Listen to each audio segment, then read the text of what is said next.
And Kelly, as is so often the case, this is a developing and evolving situation. While you were speaking, we got that statement from President Biden. Let me read it, Kelly. Yes. Stay Just with handed me. it here as well. Yes, and I'm going to get your reaction on the other side. He says, this morning I spoke with Prime Minister Netanyahu about the horrific and ongoing attacks in Israel. The United States unequivocally condemns this appalling assault against Israel by Hamas terrorists from Gaza.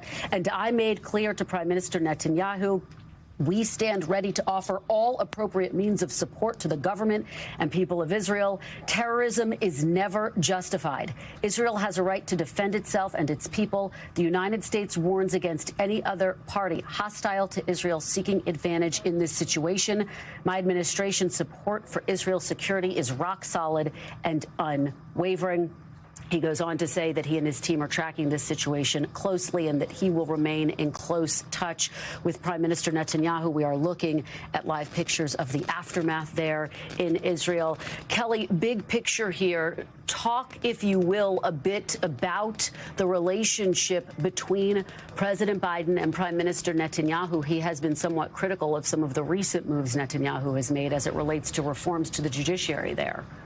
That's something we'll be watching closely because the president has been critical in a friendly way, meaning wanting to maintain the strength of the relationship, but certainly pointed in his concerns about checks and balances in the Israeli government and concerns about reforms that certainly the U.S. would like to see in the judicial system. I think in this moment, what we will see is a transition from openly making those criticisms to putting those on the side, not diminishing them, but dealing with the more urgent matter of the existential threat to Israel from this kind of attack, especially with Israeli citizens, not combatants, members of the military, being held, being harmed, and so forth. So the relationship has been stressed. It has been at a point where the U.S. would like some concessions from Israel when it comes to trying to have normalization with other partners in that part of the world, namely Saudi Arabia. We saw with the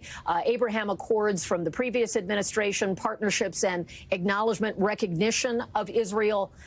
All of that is important and it is compelling, but when there is active hot war, it shifts into a different kind of dialogue. And so you see the absolutely unwavering support from the president on these important moments of the ironclad partnership, the need for any military or otherwise support from the U.S., and on the personal level, the keeping all of those who are affected by this in the prayers and in the hearts of the Bidens and certainly the American people. The relationship between Israel and the United States is one of the most significant of all the allied partnerships, and it may be tested at times by differing governments that come into power and differing policy views.